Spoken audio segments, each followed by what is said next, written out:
Boa noite. Hoje vamos fazer uma consciência literária abordando um tema que eu já falei aqui no canal e vou falar mais um pouco hoje. São os santos da Igreja Católica.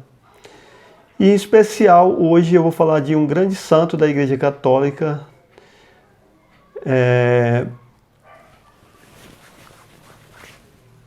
um grande santo que foi canonizado pelo Papa Gregório IX no ano de 1232. Trata-se de Santo Antônio de Pádua. E quem foi Santo Antônio de Pádua? Santo Antônio de Pádua ele nasceu em Portugal, em Lisboa, no ano de 1195. E ele faleceu no ano de 1231. E a Igreja Católica, né, sempre tem uns requisitos para canonizar.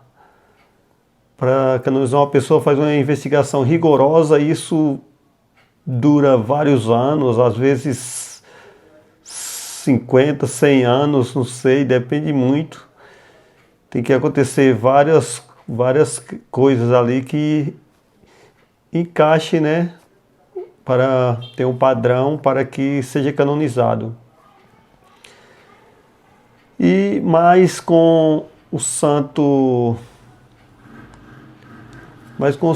Antônio de Pádua foi diferente. Ele faleceu em 1231 e já no ano de 1232 o Papa Gregório IX já canonizou ele.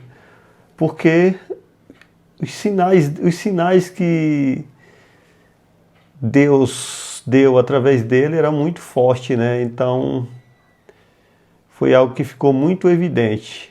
Isso foi uma época que surgiu grandes homens, né, grandes santos, essa época dos grandes doutores da igreja.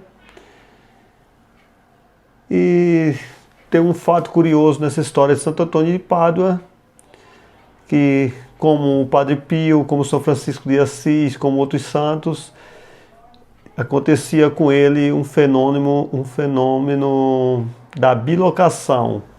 O que é a bilocação? A bilocação é quando a pessoa está em um lugar e aparece em outro lugar ao mesmo tempo, né?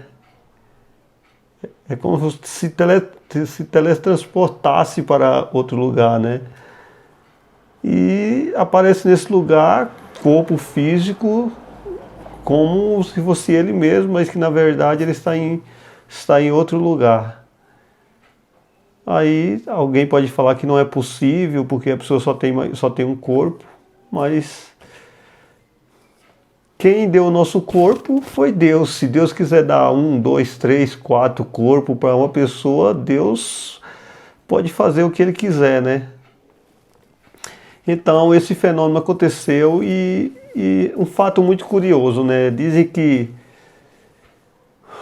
aconteceu um crime na cidade que o pai dele morava, lá em Portugal, mas ele já estava na Itália, né? E os criminosos jogaram o corpo dessa pessoa que eles mataram no terreno do pai dele. E a polícia chegou, prendeu o pai dele passou 15 meses na prisão. E chegou o dia do julgamento do pai dele, né? E se o pai dele ali fosse condenado, ia ser condenado a forca, era degola, não sei qual era a lei da época, mas era a pena de morte. E Santo Antônio está pregando em uma igreja lá na Itália. De repente ele fica estático, paralisado, fica imóvel ali, e ele aparece em Portugal, lá no fórum onde o pai dele está sendo julgado, né? E ele faz ali aquele discurso em defesa do pai dele, e as pessoas ficam impressionadas, né? O quanto de sabedoria ele tinha ali, né? E usou isso em defesa do pai dele, mas os promotores, os juízes não se convenceram da inocência do pai dele e iam condenar o pai dele mesmo assim. Mas aí ele intervém novamente e fala assim: que tal a gente perguntar para o morto? Ele, mais que ninguém, vai saber que o meu pai não foi o assassino dele. E as pessoas ali, né, falam: ah, o quê? E as pessoas, não sei se por curiosidade ou movido, não sei o que moveu as pessoas a acompanhar ele, né? Talvez pela fama dele, né? Já que já estava espalhada pelo mundo, as pessoas acompanham ele até o cemitério, né? E chega no cemitério, eles mandam abrir a cova do morto e ele pede para o morto se levantar, o morto levanta, faz a confissão, fala o nome das pessoas que assassinou e retorna para a morte. Não sei como isso aconteceu, né? Se ele retornou com o corpo